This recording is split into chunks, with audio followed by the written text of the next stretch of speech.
Okay. She did not hit. We're now on. Good evening, everybody. Welcome to National Council of Jewish Women, Arizona's webinar on justice and policing, standing up for Black lives. We as an organization, for those who are not familiar with National Council of Jewish Women, we are committed. Our mission, in fact, is to fight for social justice, to protect and preserve the rights and freedoms of women, children, families, and to improve their lives. As such, we are very proud in Arizona and our national organization to say that we signed the letter that ran in the New York Times as a full-page ad standing up for Black lives and expressing our solidarity with Black Lives Matter.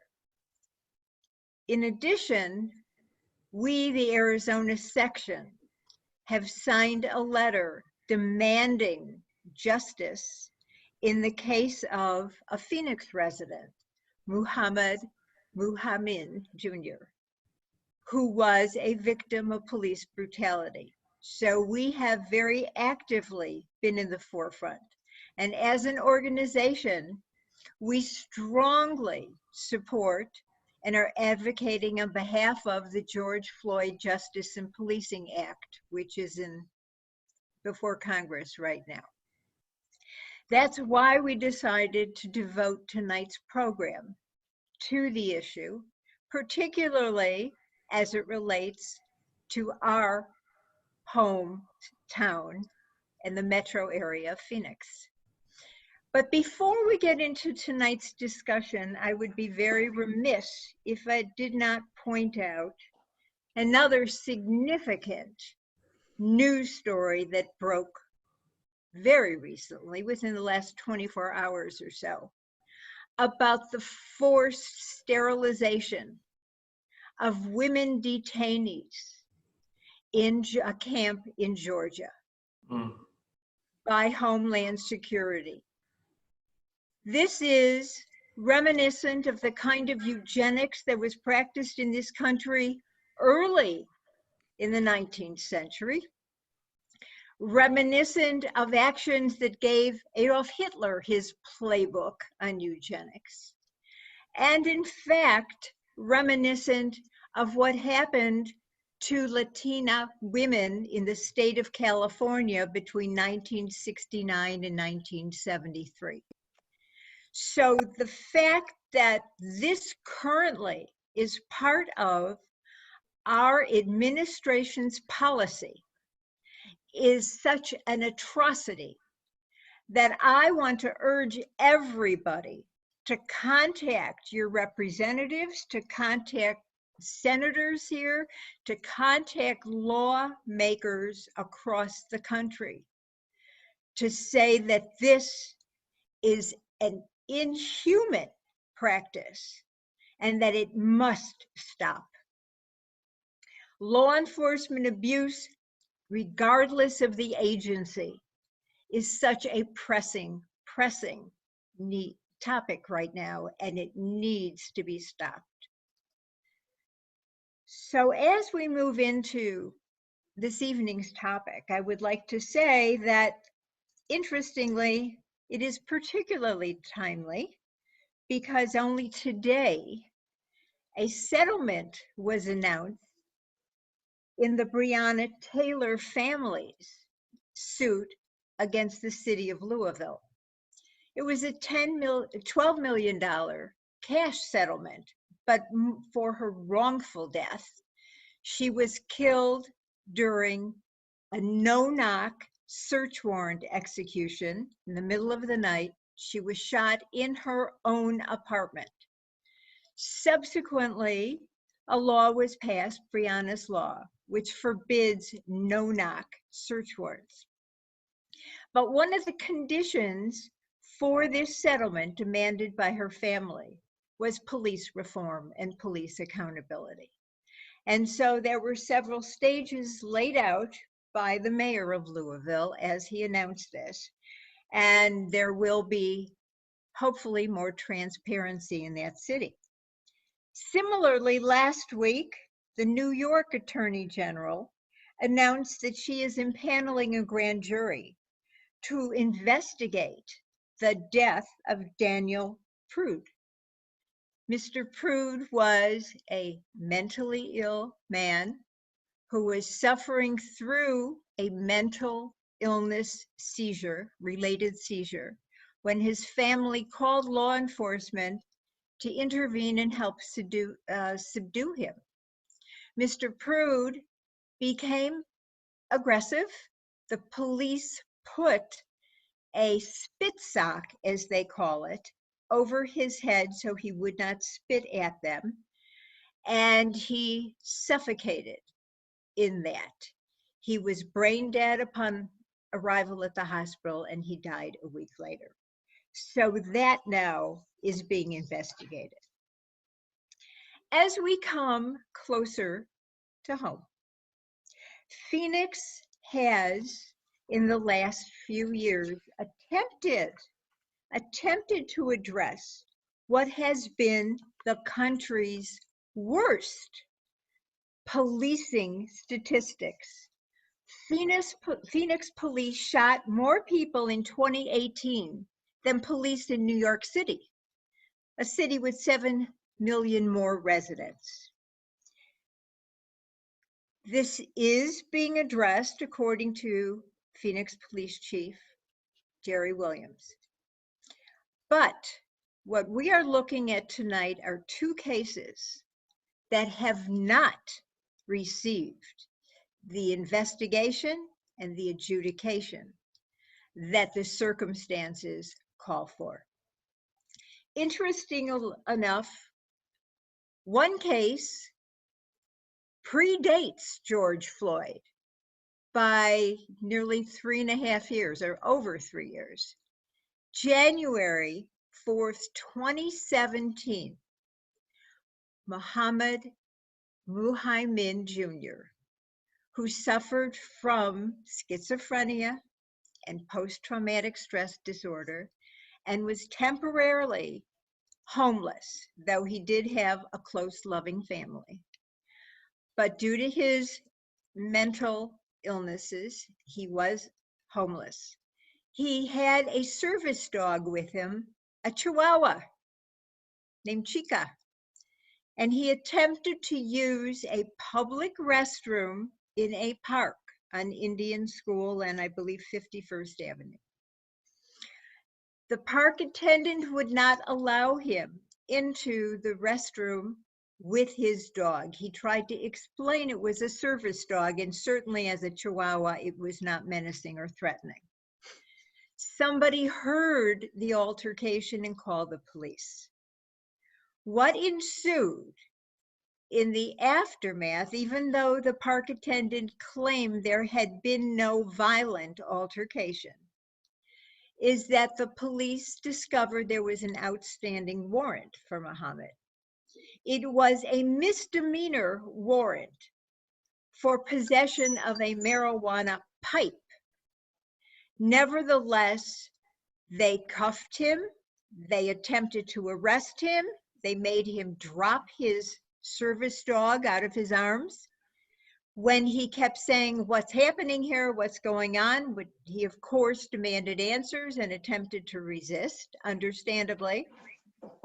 He became Phoenix's George Floyd case. The knee to the neck, if one watches the video, you hear him screaming, "I can't breathe." You hear him say, "Allah." You hear a police officer say, "Allah can't help you now." And he vomited and he suffocated in his own vomit. That case has yet to receive investigation. The initial 4 officers who came to the Park District called in reinforcements. All 10 officers on the scene have not been relieved of duty. Of the 4 officers, A number of them had prior altercations with suspects in which there was violence and death. And so the family is demanding answers. And here tonight to help us with some of that is David Shami, who is the attorney for the family, and Scott Simon, who is the advocate with Muslim Advocates. So we welcome having you here. But we have another case here. And that case occurred on the very same day that George Floyd was murdered. The case of Deon Johnson. Deon Johnson fell asleep in his car by the 101 and Tatum Road, not far from Desert Ridge. A Department of Public Safety officer came upon the car, saw Deon Johnson asleep in the car. He smelled alcohol, he claimed. He saw bottles of what appeared to be beer. According to the reports, he also saw a gun in the car. He took the gun. He secured the gun in his motorcycle. Then he came back to the automobile and attempted to wake Mr. Johnson. When Mr. Johnson was startled awake and the officer began to reach into the car, he resisted and they began, an altercation ensued. The officer pulled out his weapon. He alleges he was afraid he was going to be thrust into ongoing traffic. But nevertheless, Mr. Johnson was shot. And he later died at the hospital, I believe. So we have here today Joquise Blackwell, who is the attorney representing Deon Johnson's family. Two cases that have not had any kind of resolution in terms of law enforcement. They are still on the force, although I believe that the law officer in Deon Johnson's case is on suspension. But let's hear about these cases and let's hear about them in the context of what is happening with policing across the country. So, David, why don't we start with you? Thank you, Sevia. Did I pronounce that right, Sevia? Yes, you did. Yes, yes. All right. So I want to start by thanking you for what I think is a very accurate description of Mr. Mohaimen's circumstances that led up to his death. Although I will say that Mr. Mohaimen had encountered two of the four officers that arrived on the scene previously. They had prior encounters with Mr. Mohaimen. They were aware of his mental health status. In fact, one of the officers is heard saying on the body cam that he's a little 918, which he testified means mentally unstable.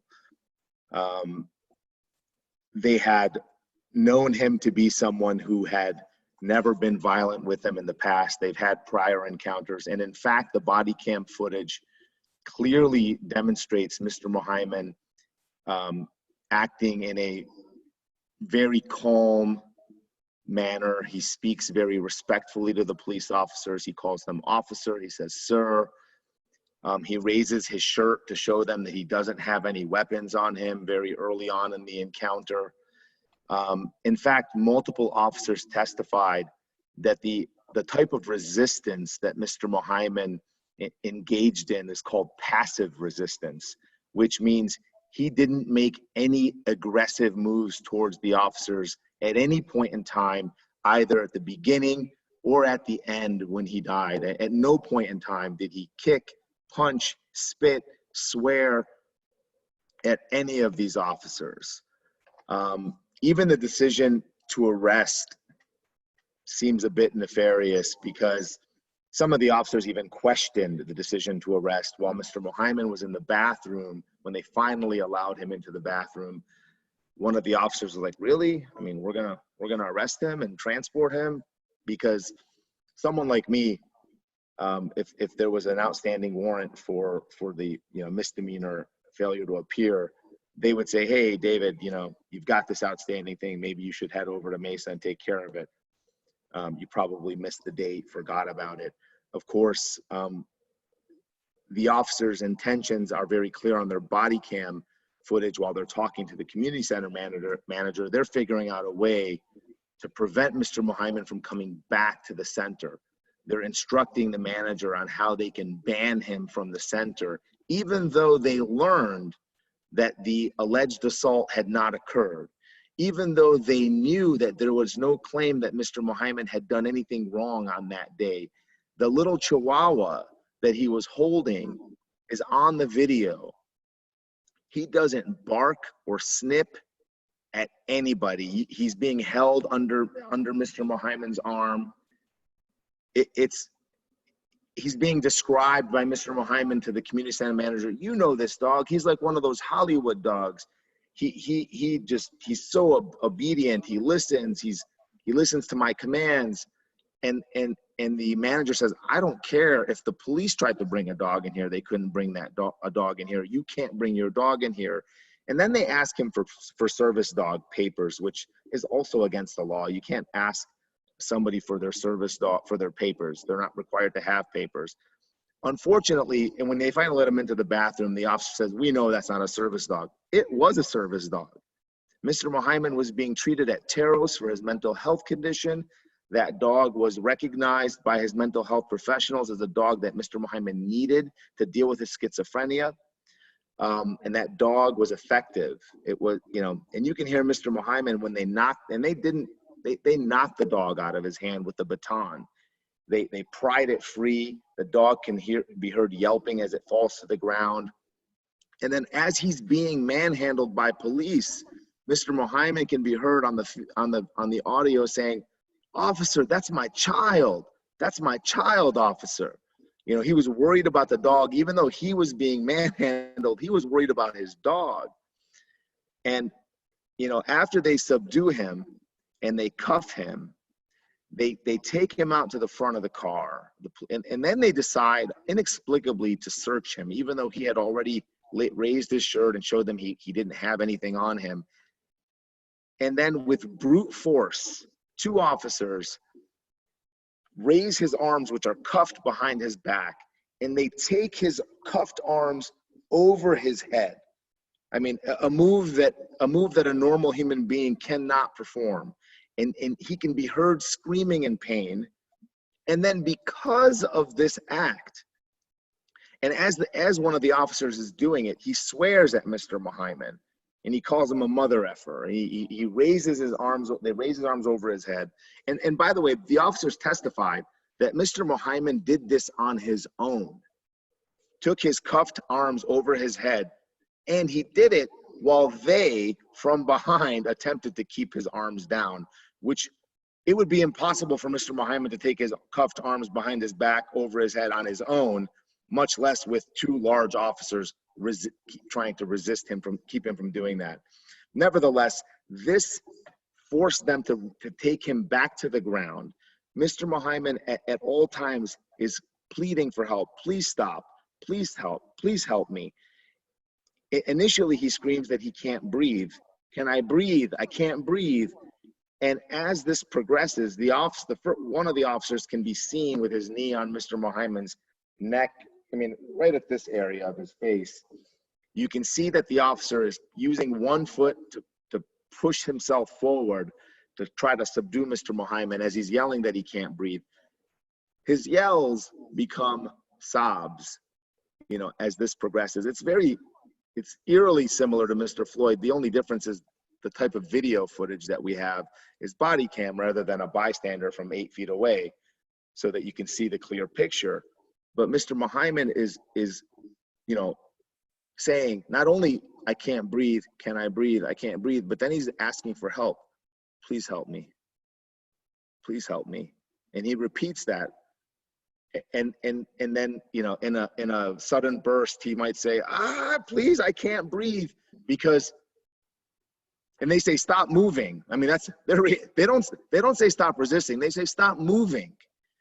And the question is, and I asked one of the officers in the deposition, what does a fish out of water do when it can't breathe? I mean, its body naturally begins to flop around because it's desperate for air. And that's what was happening to Mr. Mohaiman. He was trying to adjust, trying to get into a position to breathe. And the treatment by the officers who all of it admitted their role. You know, yes, I was putting the weight of my body on his waist, on his back. And even Officer Grenier testified, well, you know, I had my knee on his shoulder, but then it slipped onto his head and I kept it there. The one thing I want to add and sort of, you know, comment to is with respect to the investigation. The investigation was done in a matter of hours. And this is not uncommon. Detectives show up on the scene. They identify some witnesses who they think will be cooperative and give them the answers they want. But what they did in this case is they asked very leading questions to the officers and to the witnesses, suggesting answers rather than asking the witnesses for their account. They suggested the answers. Well, this is what happened, right? And of course they got the answers that they wanted.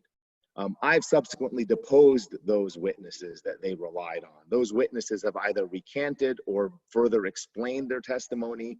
And in one case, a witness outright stated, these are the officers, she described them, here's what they did, here were their actions. She testified that she actually had to receive counseling for months after watching what those officers did to Mr. Mohaiman. The officers themselves, their statements under oath, their testimony under oath differs substantially from the statements they gave on the scene. In some cases, they lied about, one of the officers lied about not recognizing Mr. Mohaiman during the altercation, not knowing he was someone with mental health issues until his deposition, where I said, oh, well, here you are on video saying, yeah, you know him, you remember him, you've dealt with him before. So my biggest complaint is that the initial investigation was performed by the same entity, the same organization that ultimately has to judge itself. And it has a vested interest in coming to an outcome that protects the police department. And if you're going to investigate the conduct of officers, it has to be done by an independent body. At that point, David, if I might interrupt, I would like to note that of the officers, according to an Arizona Republic investigation, one of the officers had a prior excessive force allegation, others were involved in shooting individuals, and 2 were among named officers who posted racist comments on social media. But it should be pointed out that back in February actually, of this year, the Phoenix City Council did allocate funds for a citizen review commission of police. My question is, and I want to turn to Scott Simpson, forgive me for having your last name wrong before. My question is, because you are director of Muslim Advocates and you have been initiating the public response vis-a-vis the letters demanding the investigation and the removal of the police. My question is, this was the quote George Floyd case 3 years, more than 3 years before George Floyd. Why was it buried? Why did it not receive attention until recently?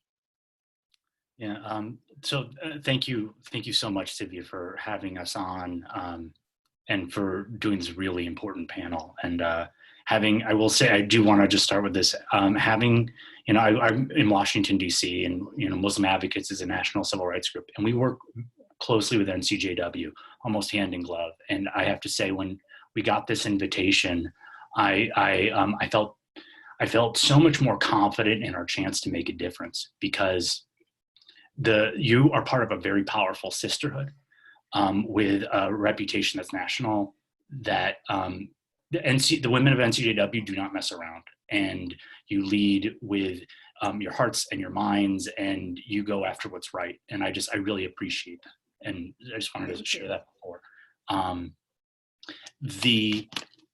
This case, uses the term buried, and that's apt, because, these cases get buried all the time. I mean, the people get buried. I mean, these are lives these are people who are being killed by the folks who are supposed to protect them. And it's not just happening in Phoenix, although, as you mentioned earlier, Phoenix Police's record is despicable. And even in a national context, even with tragedy amongst tragedy, what you all are dealing with in Maricopa County and in Phoenix is a great, is much greater than I think even in some of the other localities that we see from a national stage. And the truth is, this got coverage, at least locally, where it needed to be. The Maricopa County attorney, the mayor at the time, there was the chance for sort of a public conversation about the life of Muhammad Muhaimin, about the children he left behind, about the sisters he left behind, who have been bravely carrying this torch for years. And even then, this inadequate investigation, the lawsuit that Mr. Chammies filed on behalf of the family, this has been a long time coming, but there's a strategy in place here, just for the record. And the strategy isn't just happening in Phoenix, it's happening nationwide. The strategy is to bury it. The strategy is to wait it out. The strategy is to let the stuff die down and then hope nothing happens and nothing changes, right? The thing that's happened now that's different than it was back in 2017 is that we got justice for one guy, for one family. It took a global movement to get justice for the Floyd family, right? Yet Breonna Taylor, who also has a global movement of people who are talking about her life and her story, still, they can't get the Kentucky Attorney General to take this seriously. The settlement that you announced today is not the first, second, or third choice for how to handle this. And when we learned about this case, and we're a national civil rights group for American Muslims, we're intersectional. American Muslims, I just want to start, this is always an important thing to take note of, are everybody. So every color, every ethnicity, every sexual orientation, every gender identity, every ability, every age, every class is Muslim. And so we take our responsibility to all of those communities very seriously. And the circumstances surrounding his death, which is tragic in its own right, just for the record, the dismissal of his disability, and in a way targeting him for his class, and then for him to mock his religion, that's how we got involved. We learned about the way that, his dying breaths were saying, "Please Allah." They were calling to his God. And the police officer said, "Allah, he's not going to help you right now." Those were some of the final cruel words that were said to him. And the death is tragic on its own, and we need to, and deserves justice. The circumstances surrounding it are extra deplorable. One of the reasons that this, I think, got buried, just like so many others, is really shown in how the police responded. We put this letter together with our partners at NCJW of Arizona, with Poder in Action, lots of really strong Arizona groups, over 25 groups from the great state of Arizona, and then another 30 national groups who were concerned about this. Because it's cross-cutting. We had disability rights groups, African-American organizations, people of all backgrounds really coming together. And we wanted to speak out on this case because it was so clear. And yet the police, when the footage got released that showed, that where you heard very clearly what was being said, the police's response to it was to say, no, he never said that. That's what they said. They literally rewrote what's on the tape, and they said that's not what he said. And so there wasn't an addressing of the homicide. And by the way, this was ruled a homicide. This was actually ruled a homicide. What didn't happen was The officers were not held accountable. There was no meaningful criminal investigation, as David said. And So in the fact, police, one of the officers was promoted to detective. that's right. That's right. And this is just one case. So what's going on though is that you all have so many cases. You're talking about 2 right now, and so it's like there's one story, and sometimes one story can get through. But guess what? Phoenix Police isn't just killing one person. Right. And so we still, even after global outrage, focusing on Maricopa about the life of this man, about the people he left behind, the results that we get from the Phoenix Police are no, that never really happened. And by the way, we're not actually going to address the killing. The Maricopa County Attorney, Alistair Adele, who's in office right now, her office said you should get a law enforcement agency to refer this to us, so that way we might reopen an investigation. What they're doing is they're stonewalling. What they're doing is they're hoping to wait us out. What they're doing is they're hoping that they can just bury this and go on their merry way. Meanwhile, delivering a lot of platitudes. I got to say this. This is one of the things that I found to be very shocking, is that the leadership in Maricopa County and in the city of Phoenix came out very strongly after the George Floyd death, saying, this is not happening on our watch. This is not what we're doing. When it's exactly what's happening on your watch, it's exactly what you're doing. And, they really just want to hope that they can confuse us, overwhelm us, wait us out. It's their hope. It's their playbook. We're going to be playing it for a really long time because there's too many individuals to count. Okay. Sorry. Thank you, Scott. No, but connecting that, there are so many individuals. Let's look at another case here. Jacquees, you're muted. You need to unmute. Thank you. Tell us now about Deon Johnson's case, because that case as well has not gotten the attention. You see some of the clips where his mother is saying the police offer no answers. They do not speak with the family. They have not come up with any kind of ruling in this case, other than, I believe, as I said earlier, the officer was suspended. Yes, first and foremost, I want to thank you for inviting me to speak. I do really appreciate your efforts in working to eradicate police brutality. It's much needed. And I must say that it feels like we're back in like the 50s and 60s, living in 2020, with everything that we see and people's reactions to police brutality. You have some that say, well, why didn't they stop? And why didn't he follow the instructions by the police? They try to make excuses for the police actions. You see officers who or in the media, you'll see them place a person's past in the forefront of the case versus looking at the officer's past. And so that has to stop. And I believe your organization and organizations like yours are trying to make sure that these police officers are held accountable. So to talk about Mr. Johnson's case, and you covered it very well in your opening remarks. The officer, his name is George Cervantes. And these Department of Public Safety Trooper George Cervantes had a number of past transgressions while he was on the force over the past 10 to 15 years. As a matter of fact, there were over 13 complaints against him, to include racial complaints, improper use of force, insubordination, and so on and so forth.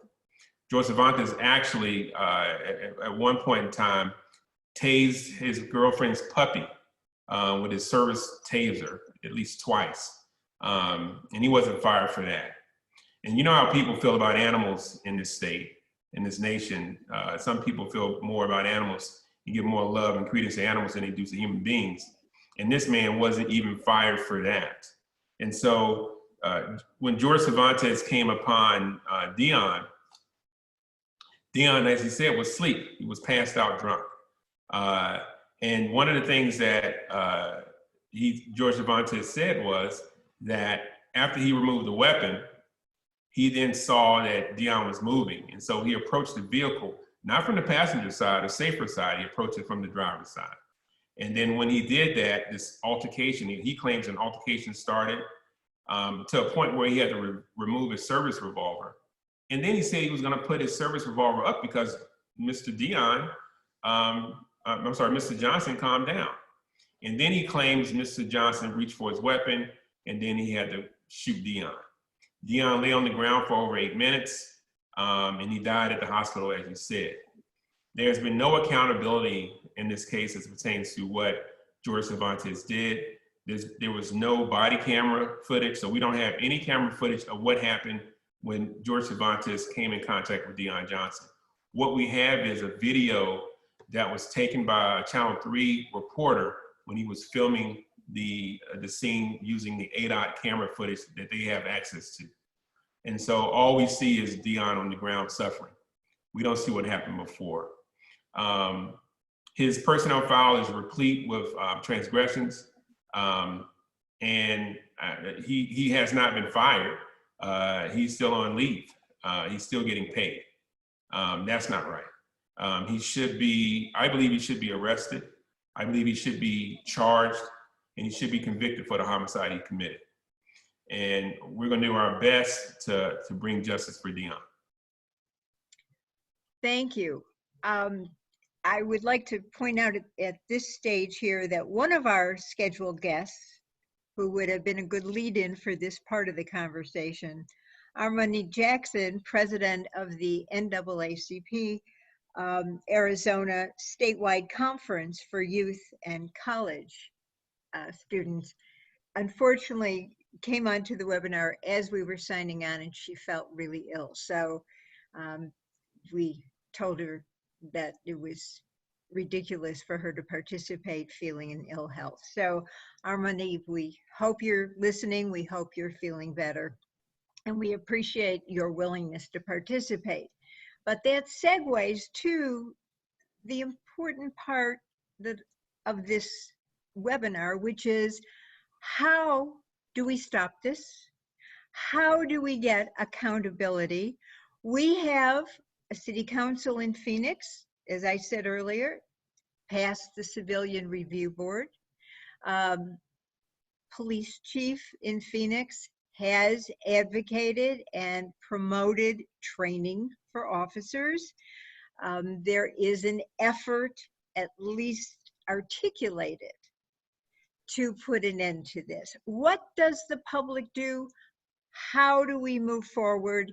What amazes me is that Dion Johnson was shot on the very same day as George Floyd. And you would have thought that Breonna Taylor's case happened earlier. I mean, you would have thought that there would be more consciousness, perhaps, on the part of law enforcement. So what steps do we take? What's next? I'm going to go back and start with you, Jacques, please. I think one of the things we have to do, particularly here in this town, is to get rid of these police unions. The police union has so much power. Chief Jerry Williams of the Phoenix Police can fire an officer, and that officer can be rehired by going back and asking the police union to get him or her back on the force. That officer could get fired from the city of Phoenix Police Department and go work at the city of Glendale. And so we have to make sure that if you have bad apples, you throw them out.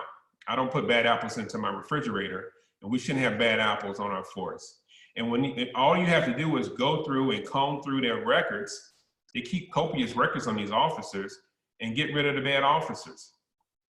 Because if you have officers who are involved in officer-involved shootings, choking people out and killing them, and then they stay on the force and nothing happens to them, how are they going to learn from their mistakes? These officers aren't learning from their mistakes. These officers are being emboldened by what they're seeing every day in the press. You have officers killing unarmed citizens that they're supposed to protect in one state, and it doesn't stop. It's getting worse and worse and worse. And it's not getting worse because we have cameras out there. These officers are just doing it. If I was an officer right now, I would be watching what I'm doing to make sure that I'm not taking somebody's life unnecessarily. And on camera, no less. I mean, I thank God it's happening on camera. But I think another thing, and if I may, outside of getting rid of the police union, The only way you're going to have true accountability is if there's an officer involved shooting by a city of Phoenix officer, or a person is killed by a police officer that works for the city of Phoenix. What you have to do is get in, like Scott said, an independent agency to come in and investigate the crime. You don't even get, I would say, don't even bring in Glendale, don't bring in Mesa Police. You bring in the Department of Justice, FBI, Right. you have them come and investigate what's going on. That's the only way we're going to get true accountability. So we do have a Q&A in regard to that, and I would assume it's jurisdictional, but I will ask. The question is, what does the Phoenix Sheriff's Office do, or where does it stand on these incidents? You mean, what do they stand on as it pertains to doing an independent investigation? Yes. Well, I actually do not know. Maybe David can answer that question. I know in the case that I'm representing the family on, the Johnson family, what happened there was the City of Phoenix Police Department became the so-called independent investigating agency for the Arizona Department of Public Safety. And so they were investigating the case. They handed the case over to the prosecutor's office about a month ago, and the county attorney hasn't done anything. I was told by the county attorney, Alistair Dell, that they are bringing in some type of citizens review board to help them determine whether or not they're going to charge George Cervantes with the homicide that he committed. We have, David, let me ask you this. There's another question, which you might know the answer. Do citizens have the right to stand their ground if they refuse to leave or refuse to stop videotaping when someone is assaulted by the police? This individual said, I personally witnessed a friend get attacked by the police in Tempe, and the police kept insisting we leave and that they would arrest us. We did not. We stood our ground. And she started a Facebook group called Concerned Citizens Against Police Brutality. Is there any legal advice about that? Well, let me start with, I am not your attorney. I'm not going to represent you, and I'm not giving you legal advice. But I will say that generally speaking, you can't interfere with a police investigation, although they can't stop you from recording. And I would encourage everybody to record. If I haven't been pulled over, but if I have it ready and waiting. If I get pulled over, I turn my camera phone on to record video, audio, and I let the officer know they're being recorded. In fact, I went to a Phoenix Rising Feed the Homeless event a few weeks ago in downtown Phoenix on a Monday. I will tell you that the Phoenix Police Department, it was almost as if the people that showed up, the volunteers that showed up, were there to commit a crime. They came with food to feed the homeless people. And what the Phoenix police did is began a campaign of harassment. In fact, pulled over a mother who was dropping off her daughter who was there to volunteer to help feed the homeless, gave her a ticket. I'll actually be showing up in court with that young woman to help her deal with the false claims made by the Phoenix police. And there was a group of people who began recording that incident. Of course, as an attorney and being present, I actually walked over and said, you guys need to back up. You can continue to record. But what I didn't want to see happen was the army of police that was there to give a ticket to this woman turn their weapons or batons or tasers on these citizens who were recording. So what I would say is you can record, keep your distance, and definitely do your best to verbalize what's happening, because what's being said by the police may not be clear. But if you're watching what's happening, you're recording it, and you're saying, oh, she just asked him to please explain why, and he's refusing. Commentary by you as the live, as the videographer, I guess, of the incident is helpful. Those types of statements made at the time are helpful to establish what someone might be viewing on that recording at a later date. I would definitely recommend video recording if you see anything going on. Thank you. And, Scott, you had a do you comment? mind? Yeah, I did, because there was a couple of past questions I want to sort of discuss a little bit, because about sort of how, first off, how do we change this? And then there's a question about jurisdiction that I think both really speak to one another. And that is that elections really do have consequences. And in a federal context, the chief law enforcement officer federally is appointed by the president. And that person determines all of the priorities that the Department of Justice is going to investigate. So, if you have a president that is friendly to police accountability and friendly to these issues, you're more likely to have a Department of Justice that's also going to investigate these matters seriously. And we've seen that in the past. We've seen past presidents go and do serious pattern and practice investigations, are called, into police departments, and really get changes forced upon them because they need to happen and they can't get them locally. Here in Maricopa, though, the Alistair Adele is an elected official, and her opponent is also a politician. And to the extent that you all in a way hold the key. That's one of the reasons I think this is very important, because if you speak up, if you demand or ask these folks, if you ask Jennifer Gunnigal, if you ask Alistair Adele, are they going to get justice for these families? Are they going to reopen these cases or open them at all? That's where the power is. And they're going to resist it, by the way, because we are scary to them. You are very scary to them, because if they have to reopen the Mohaiman case, if they have to take this case with Dion seriously, that means real accountability. It also means they're going to have to be held accountable for other instances of police violence. It takes one to sort of break the dam, so to speak. You need one, but if you can get one, that's where things get started. But we got to focus and we got to stick to it. Well, let me ask you this then, because I think in many ways you just answered the question, one of the questions we have. Why doesn't the Department of Justice work with the police union to develop standards with due process so we can get the bad eggs out and lose their ability to serve on another force, much like a teachers union due process?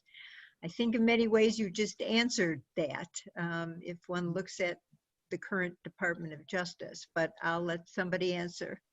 If you look at what's going on right now, you have to have a group of officers who truly believe in change, and that they address and agree that there's this implicit bias as it pertains to African Americans and other people of color, and that if the implicit bias actually exists, then you have to face that. And if you can't face that, I don't know how you're going to be able to be an effective officer out there working with citizens that look like me or look like David's client. It's very hard to do so. And so you have to want to address that and want to eradicate some of these biases that have been going around in our country for hundreds of years. Well, let me interrupt and ask this question. What training, this is one of the Q&As that came in, what training, if any, is being done for police officer trainees? Yeah. Yeah, I doubt. I worked on 10 years ago. I was on one of those citizen review boards, and we tried to introduce some implicit bias training, and the officers just didn't want to do it. The only thing we got out of it was body-worn cameras for the Phoenix Police Department. But outside of that, all the implicit bias training that we wanted to do, officers didn't want to do it. They just did not want to do it, and that's the sad part. Yeah. And they're getting a lot of training that is the exact opposite. So we presume that the training that's out there is good and is going to make progress. A lot of the trainings these people get are the exact opposite of what you want.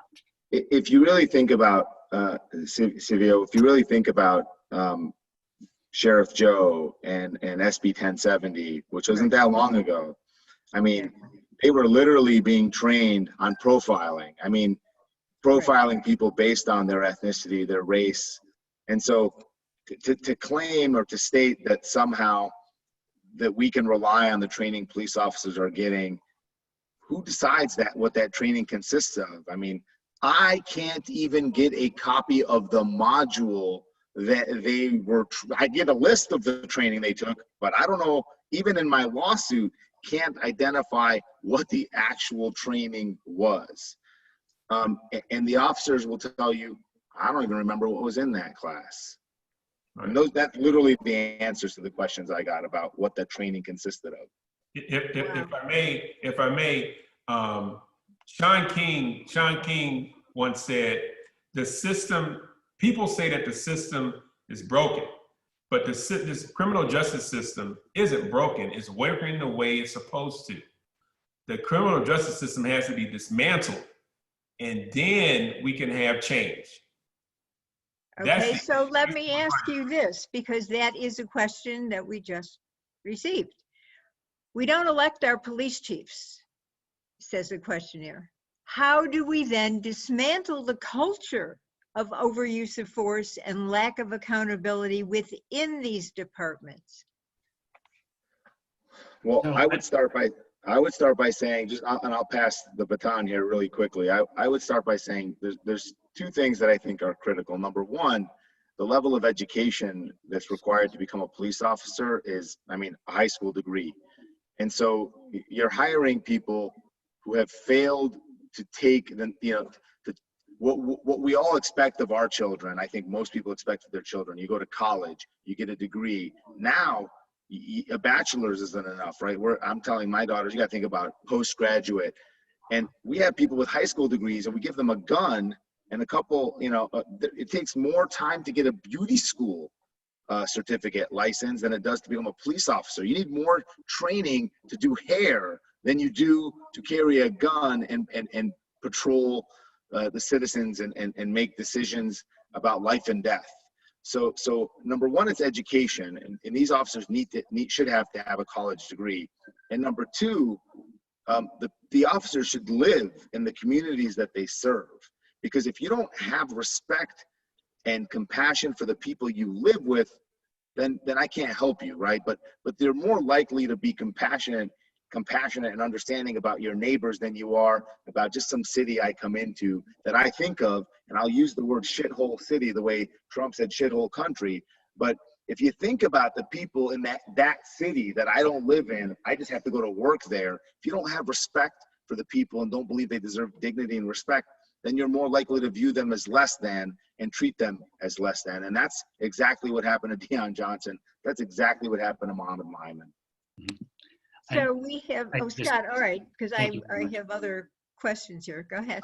I can be brief. We elect our county attorneys who are in charge of enforcing the law on behalf of all citizens. And have the power to actually do this and to actually look at cases. I'm telling you, one case, two cases, that's the beginning. You can start to change culture by attaching accountability and to these. And if you can't get it via within the department because of police union contracts, you can certainly get it through the criminal system. You can certainly open investigations. You could certainly be more aggressive in and actually pursuing these claims, because it's not like there's not that many. It's like the Maricopa County attorney in my opinion, holds a very important role to play in helping create that culture. And sometimes it's carrots, sometimes it's sticks. Bad news, y'all need sticks right now. And this is just from where I sit. Like, y'all need some sticks. Well, as you said before, elections have consequences. So I hope that everybody who is watching this will certainly examine the candidates that are running for county attorney positions. We have another question here, and it is, do the panelists think a police citizen review board will be helpful? Well, one was created in February, funded at least. Do you think it will be helpful? We'll have to wait and see. They're not going to have any real power. At best, I think they'll help, maybe, hopefully, you put the right people on there. They'll bring things to light and there'll be more publicity, I guess, possibly. Yeah, Okay. like I said, I was on one before.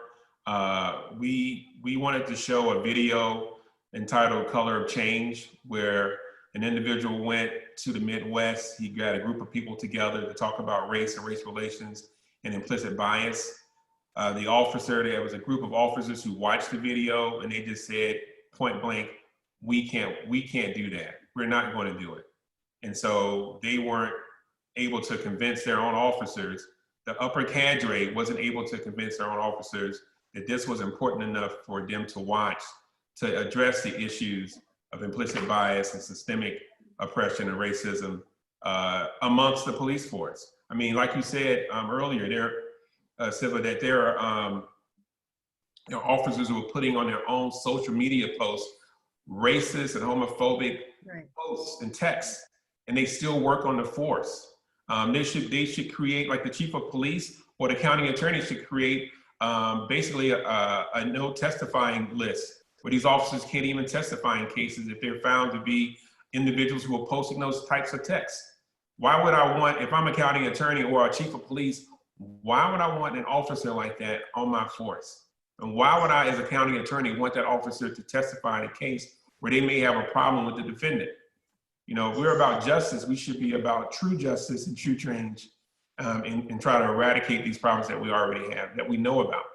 So we have another part of that question is, what would be most helpful to gain some way to hold officers accountable?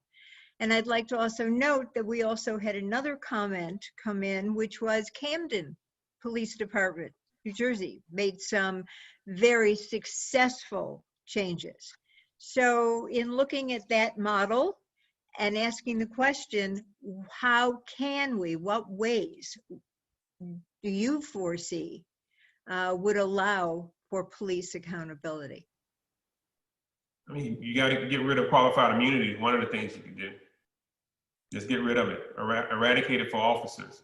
And so officers would be more pressed to make sure they're doing the right thing instead of saying to themselves, if I make a mistake, nothing's going to happen to me. Because when you're filing these cases in either state court or federal court against an officer, qualified immunity is a big hurdle to cross or to bear for the plaintiff's attorney, for the person who's lost their family member to police brutality. And so if we were able to get rid of that, I think it would put more onus on the officer. Will the officer still be covered by the police force? Yeah, by the city, most definitely. But that officer will be less likely to make those so-called mistakes if he or she knew they weren't protected by a statute called qualified immunity. Okay, let me say what the questions are coming in. Talk about screening here and training. We have two questions that perhaps we might combine. One is, are there any mental health tests given to rookies before hiring or ongoing tests during their tenure? And the other is a bit of profiling, but to what extent, you talked about the systemic racism, to what extent have white supremacists infiltrated the police forces? That's an excellent question. That's an excellent question, right? It's almost impossible. Just to touch on that last part, it's almost impossible to tell if a white supremacist is on the force unless that officer tells you or you see actions from the officer. I can't go out and say, I know that guy's a white supremacist. But you can see that after they make a statement, like Allah's not gonna help you, like who says that? Who says that when this gentleman is suffering under that man's knee and he's saying, Allah's not gonna help you? I get a little emotional when I hear something like that because it's not right. I was beat up by a police officer when I was in the Army, and when he was beating me up and choking me out, he heard me praying. I was praying to Jesus, and he told me, Jesus can't help you. So I've experienced it myself. And to have an officer who's supposed to protect individuals who look like me and look like everybody else in this nation, for him to say, Jesus can't help you, because you're going to die. That's what the officer told me. And then he tells David's client, Allah can't help you. This is sickening. Please, I'm so sorry to hear that. Thank you. Yeah. Terrible, terrible. But it's a way of life, isn't it? It's a way of life. Yeah, I would. It shouldn't be. You're right, but it shouldn't be. Of course, of course. That's what has to change. So we have two very quick questions because we're running out of time. Let's just keep it a few seconds, please. Yes, ma'am. One is that a few months ago, we had Paul Penzone, County Sheriff, and we had the Tempe Police Chief on. They were talking about principles of training, principles of holding, very impressively, of holding officers accountable. Is there a gap between their discussions, their desire for change, and what they are able to do? Yeah, I think police chiefs, the police chief in Mesa was run out of town, and his name eludes me. He was No, the current police no, chief. I know, but I met with the police chief in Mesa after an incident in Mesa, the new police chief, and he, after CARE Arizona had a banquet, a civil rights banquet, and the Mesa police refused to come in and protect the banquet attendees from the U.S. Patriot group that was out with automatic weapons. And that police chief tried to make changes. He tried to implement change, and he was run out of Mesa. So my point is that police chiefs have limited ability to change. Bring change. This is a legislative issue. It is an issue that the laws need to be passed, and it needs to be with the support of the public, because the police unions have way too much power. You know, what's crazy is it's the right to work state in Arizona, yet the police, you can't fire a police officer, and if you do, they'll bring them right back. One of the officers involved in our case was fired and brought back, Officer Kevin McGowan. He was fired from the Phoenix Police Department, yet he was brought back and put in Maryvale, which to me is shocking. So we know that the answer, we need to wrap this up. Unfortunately, it's such an important discussion. We know that legislative solutions are probably the only way to bring about significant changes. And I must say that we at NCJWAZ are working on helping to draft and sponsor some bills moving forward, hopefully in the next session. But the last question I want to ask that one of our audience members asked, how do you fund this vital work? And how can we as the public help make a difference and help the effort to bring justice? There are a number of civil rights organizations, both national and local organizations, like the NAACP, like Muslim Advocates, like I would say Jewish Voices for Peace, and so organizations like CARE Arizona, NAACP, the East Valley, groups that I work with all the time. And my personal opinion is all of these organizations, and a lot of them collaborate with one another. And so if you have what I do is I give money to Jewish Voices for Peace, I give money to CARE Arizona, I give money to the NAACP, and I have a budget, and I give some to all, a little bit to all of them that I'm capable of giving. What is my donation amount that I'm going to give this year?